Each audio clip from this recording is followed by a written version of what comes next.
From Hollywood, the makers of Hallmark greeting cards bring you Linda Darnell in Kathleen Norris's great novel, Mother, on the Hallmark Playhouse. Each week, Hallmark will bring you Hollywood's greatest stars in outstanding stories chosen by one of the world's best-known authors, the distinguished novelist, Mr. James Hilton.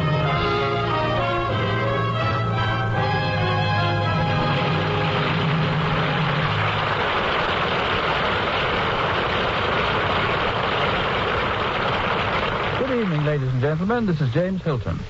Tonight on our Hallmark Playhouse, we present a story which has not only proved extremely popular since its first publication, but is particularly appropriate to the anniversary we celebrate this coming Sunday.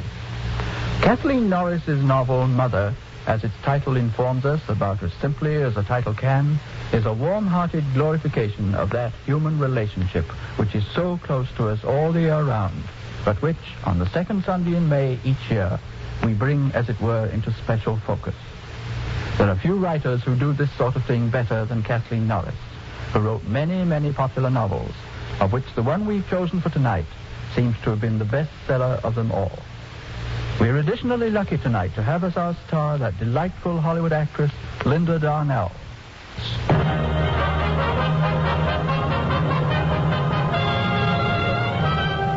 Now, Hallmark Playhouse, starring Linda Darnell in Kathleen Norris's novel, Mother.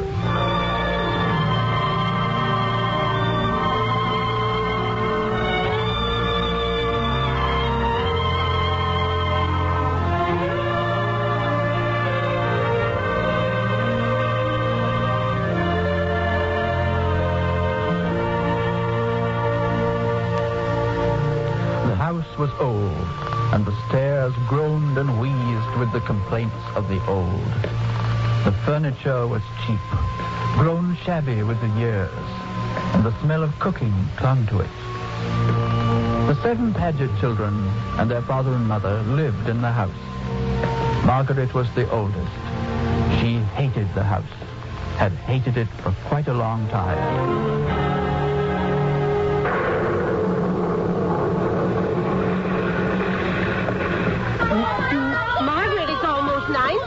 Your class will be waiting. Margaret! Yes, Mother? Margaret, it's late, dear. Oh, my arithmetic's missing. Someone stole my arithmetic. Look on the dining room table and tuck your shirt in. Yes, I wish they'd never invented arithmetic. Ow! Mother said hit me. I didn't hit you, bunker. I don't watch where you're going. It bumped me, Mother. Oh, well, you sit here by me, Becky, until the children leave for school. Then you and I'll give the baby a bath. Rain.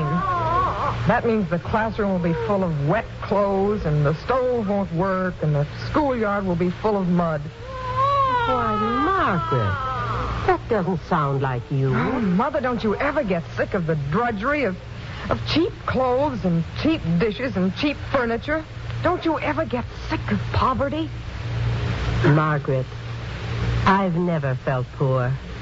How could I sit at our dinner table and feel poor, with your father sitting there, and 7 young faces smiling back at me? You haven't felt poor. Mother, other women have time to take care of their hands and their hair, and to fix up and have people into tea and to go to beauty parlors. Well, those aren't the women with 7 children, are they, Margaret? No, you bet. Those aren't the women with 7 children. I'd rather have my children. Margaret, you're going to be late. Mother, is my hair ribbon straight? Turn around. Oh, no, here, let me fix it, dear. It's a little crooked, Julie. Oh, good heavens, there's a school bell. I've got to run. Bye, Mother. Wrap up good, dear.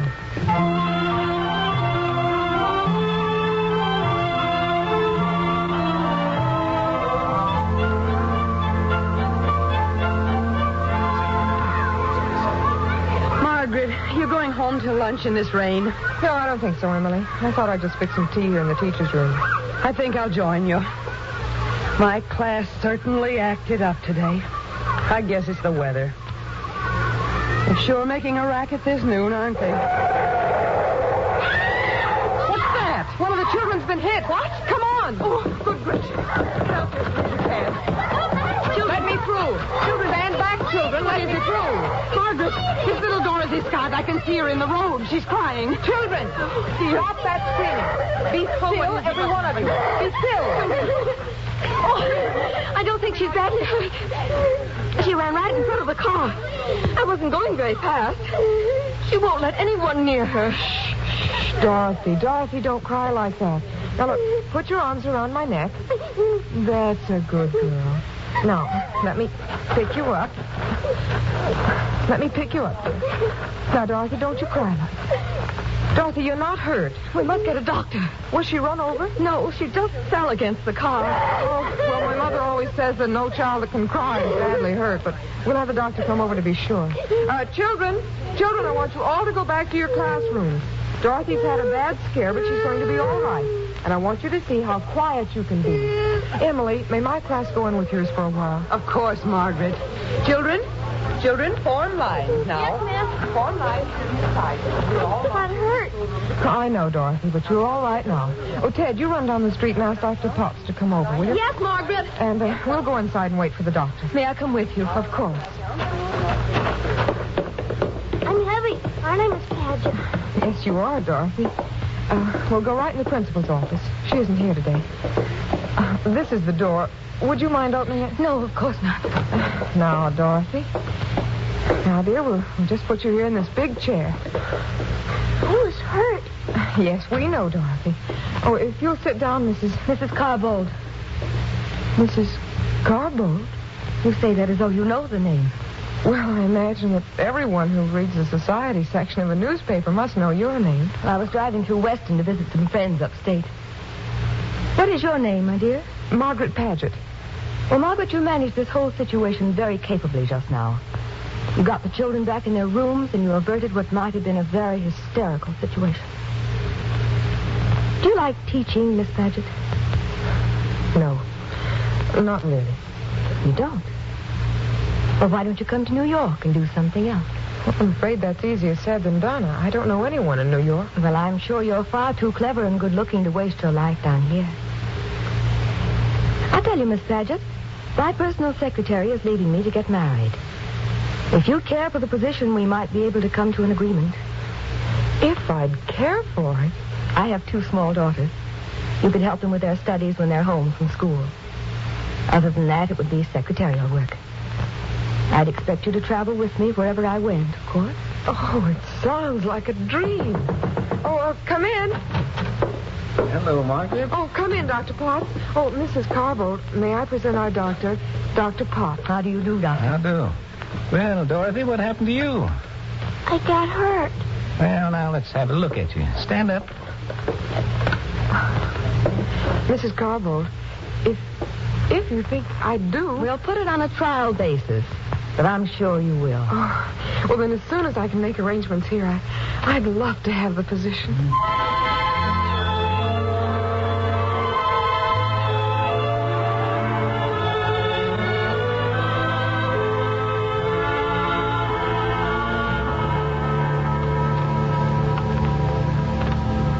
York's so far away, Margaret. Oh, I can come home often over the weekends, Mother.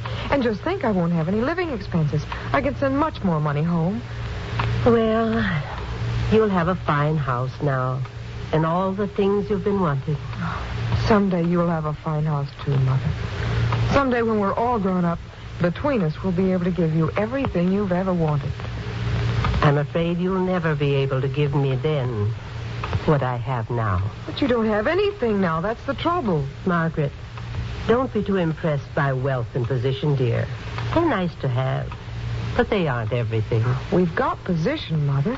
Why, your people and Dad's people were from the best families in this part of the country. But, Margaret, you can't get by in this world on the strength of what your grandparents were. You have to rise or fall on the strength of what you are.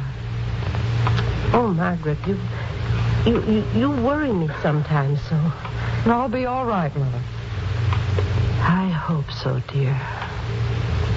I hope so.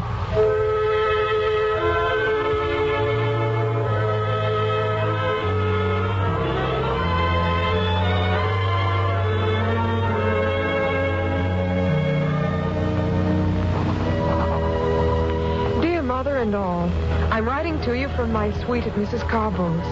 I have a large bedroom, a sitting room with a fireplace, and a bath all to myself. Everyone is very nice to me, and I love it here. Oh, incidentally, was it Father's uncle who was a judge in Quincy? I was talking to Mrs. Carbow about it last night.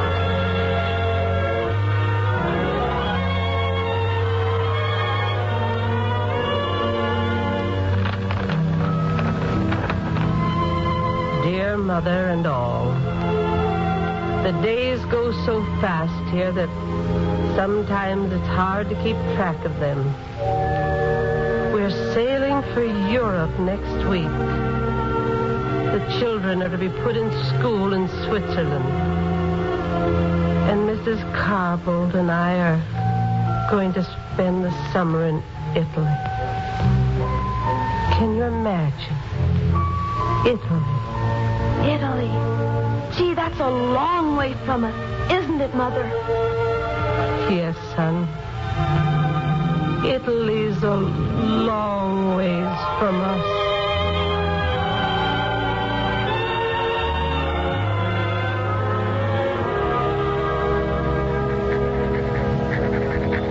Dear Mother and all, I'm writing to you in an Italian garden. I wish you could see it.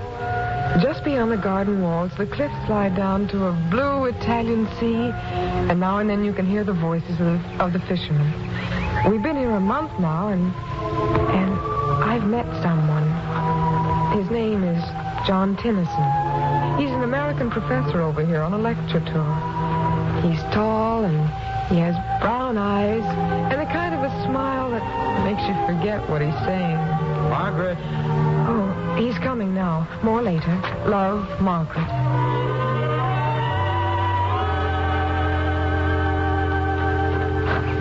Oh, you're writing letters again. Oh, just a short letter home. Am I interrupting? Oh, of course not. Sit down. Someday I'm going to meet that family of yours. Well, they live quite a ways from New York, in a little town called Weston. Weston? Do you know the town? I've been through there 1,000,000 times. My Aunt Pamela lives about 30 miles away. She raised me, you know. I want her to meet you. She thinks girls like you don't exist anymore. Well, I'd love to meet her. The sun's going down. Have you got time now for a walk down to the shore? Oh, plenty of time. Well, come on. Margaret! Is something wrong, Mrs. Carbo? Victoria, the school just phoned me. She's ill. I want to get her and fly home immediately. Oh, I hope it isn't anything serious. Well, the school says it isn't, but I want to get her home to her own doctor. Will you find out about the planes, Margaret? Oh, yes, of course. I'll go with you. Perhaps I can help. I'm going down to the village to pick up some things I ordered. I won't be long. Well, the dream ends quickly, doesn't it? Someone sticks a pin in it, and there it goes. I'd hoped we were going to be here all summer. So did I. I'm going to miss Italy. I'm going to miss you. But I'll find you as soon as I get back. I'm coming to Weston and meet that family of yours. But I'll be at Bar Harbor with Mrs. Carbo. Then I'll pick you up and drive you to Weston. Why are you so anxious to meet my family, John? Because at last I've met you.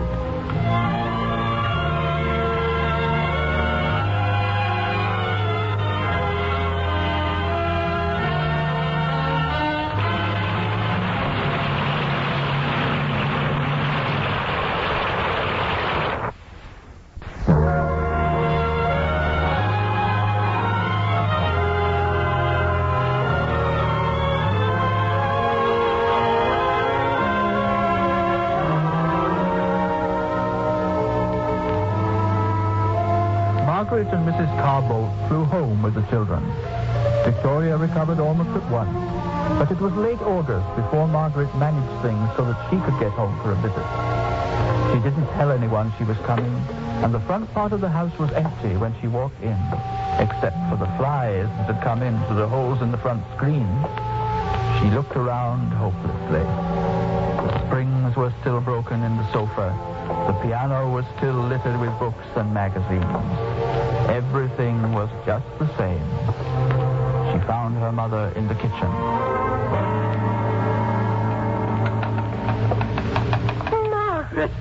Oh, my baby. My girl, Margaret. What are you doing here? Why didn't you let us know? Oh, how good it is to see you. Hello, Mother, darling. Why didn't you tell us you were coming? Oh, I wanted to surprise you. Dear. Mother, there's a wire in the mailbox. Margaret. Oh, Margaret, when did you get here? Just a few minutes ago. Oh, you look wonderful. Gee, I'm glad to see you. Here, this wire is for you. Oh, it must be from Mrs. Carbold. I hope she doesn't want you to come right back. No, it's from John. John? John Tennyson. Remember I wrote you about him? Oh, yes. He says he's just back in the States, and Mrs. Carbold wrote him that I was here, and he wants to drive over tomorrow for the day. Well, that's lovely. I bought a roasted beef. Isn't that fortunate? Oh, I don't think I'd better let him come, Mother. I mean, there's so many of us, and there's such confusion on Sundays. I'll warn him that some other time might be better. Oh, he's more than welcome, Margaret. Mother, can't you see? Margaret doesn't want him to come here. Oh. Well, whatever you think is best, Margaret. Maybe it would be more pleasant for him later in the year. In October, perhaps, when the leaves turn. Why, I'll wire him right away.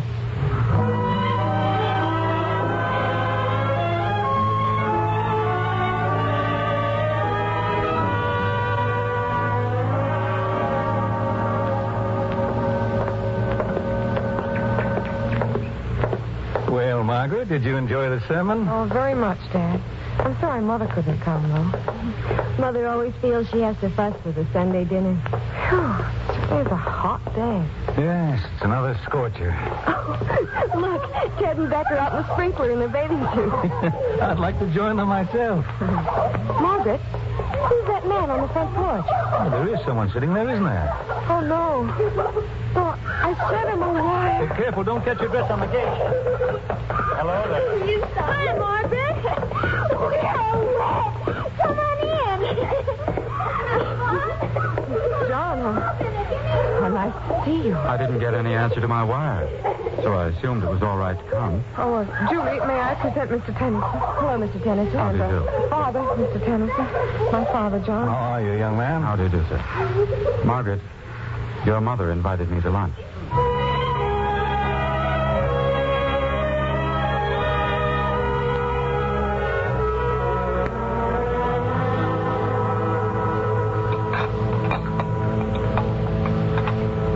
Mother, can I have some more meat? Please, Ted. Please? Pass your plate. Mrs. Tennyson, would you mind passing Ted's plate? Oh, of course not. No, sir, the old man isn't needed these days. Most of you young fellas are starting out at pretty near the same money I'm getting after 25 years. John isn't in a bank, Father. Well, it applies to any profession. Was that a box of candy you brought? Rebecca, I don't want to have to ask you to leave the table. I was just inquiring. Yes, as a matter of fact, it is a box of candy. Candy? Oh, boy. When are we going to open it? Ted. Oh, I'm so sorry, John. They really know better. We don't get much candy. Ted. We don't. Well, you know how it is, Mr. Tennyson. To children, sometimes it seems like a long time between candy. I suppose it does. I'll get the ice cream. Well, that's the idea, Mother. That'll be a nice treat. You know, Mother can make ice cream so much cheaper than you can buy it, and there's no comparison in the flavor. In the summer, we buy cheaper meat. And then we can have ice cream more often. And you appreciate the ice cream when you get it, don't you, son? You bet. Mhm. Aren't you gonna open the candy? Now, Rebecca, I don't want to hear any more about that candy. Mother, please excuse me for a moment. I've got a headache.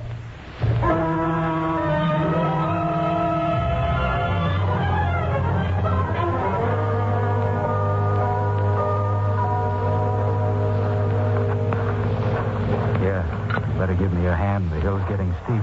Why don't you say it? You're thinking it. Why don't you say it? Thinking what? If only you hadn't come down here today.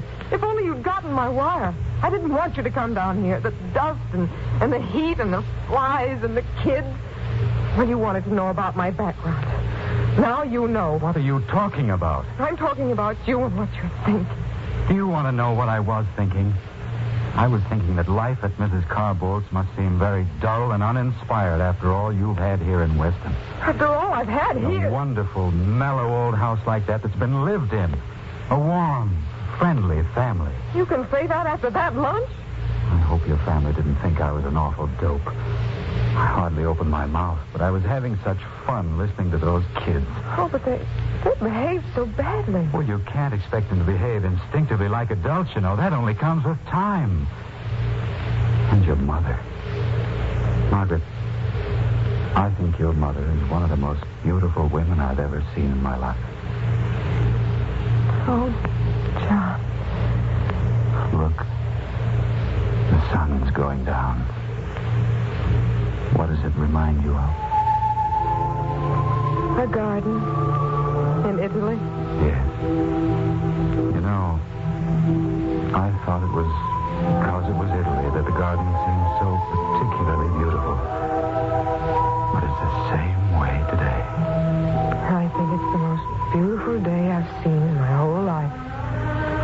All afternoon, I've been trying to make up a speech, but I haven't gotten very far with it. And now the day's almost gone. And all I can do is tell you, Margaret, I love you.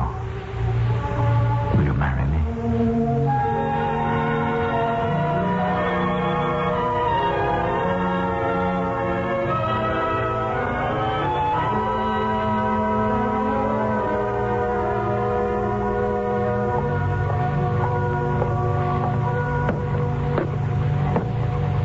Hello, dear. Mother.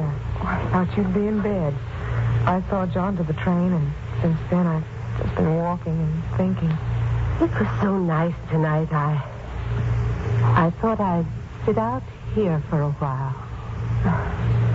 Mother, do you know what John said about you? John said that you were one of the most beautiful women he'd ever seen. Well, fancy that. You know, Mother, I'm afraid I never thought much about it until tonight, but he's right. You are beautiful. You don't need beauty parlors or fancy clothes. It shines right through you. My dear. My dear. And when I think of all you've given up for us. Margaret, I didn't give up anything for you. Every woman chooses some means of expression, whether it's music or painting or business. I found my expression in my children. My own sense of joy and accomplishment has come in watching all of you grow up, in doing what I could to help you find yourselves, in loving you. Oh, Mother, I hope I can be all that to my children. Isn't it funny how you can change overnight?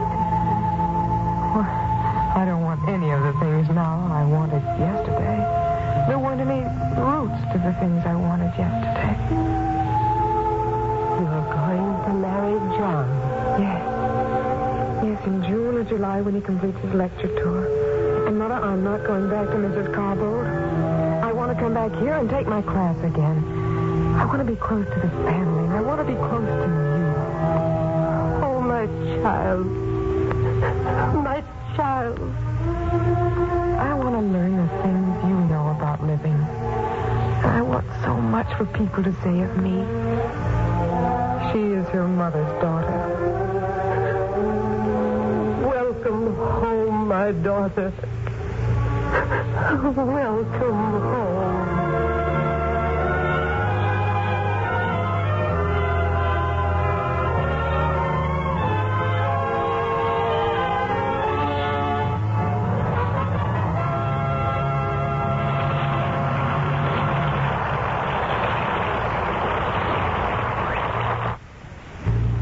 Here again is James Hilton.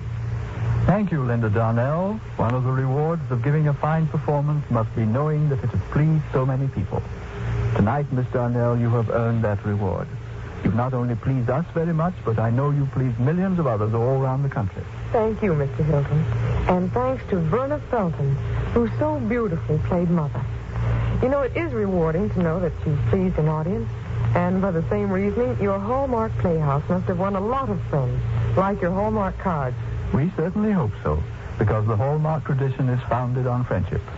And we think we shall hold to that tradition again next week, when we shall present James Thurber's great baseball story, You Could Look It Up, starring William Frawley. And the following week, Sir Arthur Pinero's The Enchanted Cottage, starring Richard Widmark. And following that, Kenyon Nicholson's play The Barker, starring Charles Bickford. Our Hallmark Playhouse is every Thursday. Our director-producer is Dee Engelbach. Our music is composed and conducted by Lynn Murray, and our script tonight was adapted by Jean Holloway.